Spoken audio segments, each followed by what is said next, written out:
Welcome to the third and final episode in a Legendarium series about the life of Nostradamus. In Part 3, The Death of a King, we will talk about the final years in the life of the scholar-seer Nostradamus.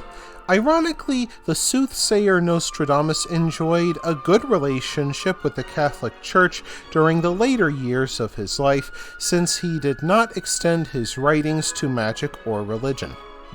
However, Nostradamus ran into controversy with his predictions. Some believed Nostradamus to be a servant of Satan, and others thought him to be a fake or insane. Yet many more believed his prophecies to be spiritually inspired. He became famous and in demand by many of Europe's elite at a time when any self-respecting court kept an astrologer on staff. Catherine de' Medici, the wife of King Henry II of France, became one of Nostradamus's greatest admirers.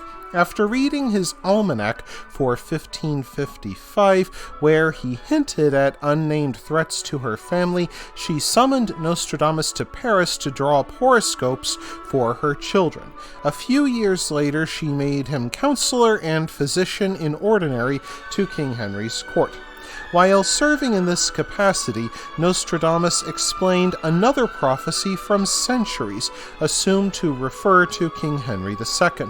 The prophecy told of a young lion who would overcome an older lion on the battlefield by piercing the eye of his elder, who would die a cruel death. Both Catherine de' Medici and Nostradamus urged the king to avoid ceremonial jousting. Once again, one can see this either as Nostradamus predicting the future, or simply his awareness that jousting was a dangerous sport in which anybody, even a royal, could die. 3 years later, when King Henry was 41 years old, he fought in a jousting match against the Count of Montgomery. Rather than the colors of his wife, King Henry II wore those of his mistress Diane de Poitiers, a woman old enough to be his mother. A lance from his opponent pierced the royal visor and entered into the king's eye deep into his brain. When it became clear that the king would die, Montgomery asked that his head and hand be cut off as punishment. King Henry II graciously refused Montgomery's offer. Though he bled profusely, the king's doctors weakened him further by bleeding him more after removing the splinter from his head.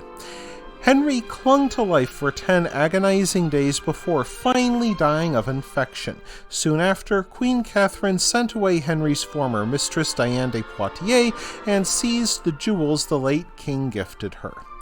Henry's teenage son followed him to the throne and would fail to prevent France from collapsing into a civil war called the Wars of Religion that would leave 1 in 6 Frenchmen dead after over 30 years of fighting.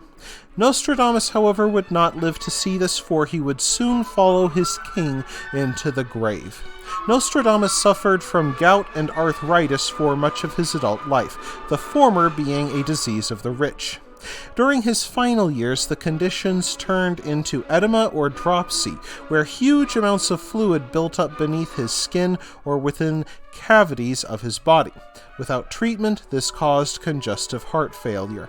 In late June 1566, Nostradamus asked to see his lawyer so he could draw up a will leaving his estate to his wife and children.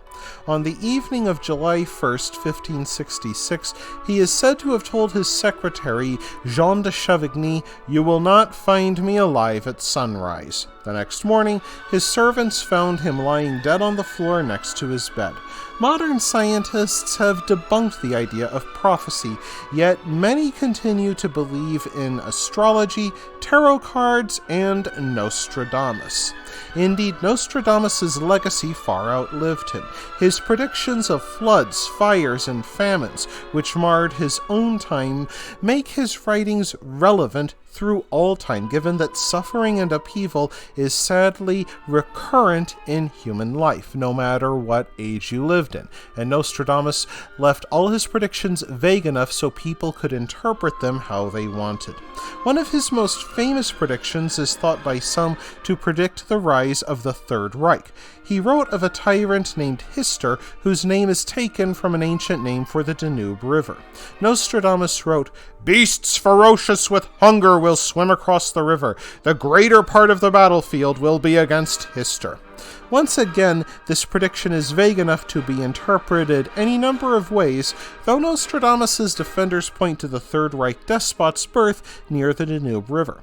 Shortly after the German invasion of Poland, Magna Goebbels, the wife of the Reich's propaganda minister, stumbled upon a passage in a book called Mysteries of the Sun and Soul. It referenced one of Nostradamus's quatrains, which appeared to predict the fall of Poland. After bringing the passage to her husband's attention, Joseph Goebbels ordered the printing and distribution of a brochure that claimed Nostradamus predicted a German victory centuries earlier. The Allies retaliated by airdropping large quantities of flyers over German-occupied territories, claiming that Nostradamus actually foresaw Germany's defeat. Once more, Nostradamus's name is powerful enough and his predictions open-ended enough for both Allied and Axis powers to use him as they chose. Indeed, to boost American morale, MGM produced a series of short films about the famous soothsayer in which he supposedly predicted an American victory. And in a final historical irony, Karl Kraft, who made a book of pro-Reich interpretations from Nostradamus's predictions, would be arrested in 1945 when the regime turned against astrologers, and Kraft died in prison before the end of World War II. That wraps things up for this episode of The Legendarium. I hope you enjoyed it. If you did, press like. If you want to see more, press subscribe. And if you've got anything to say, let me know in the comments section.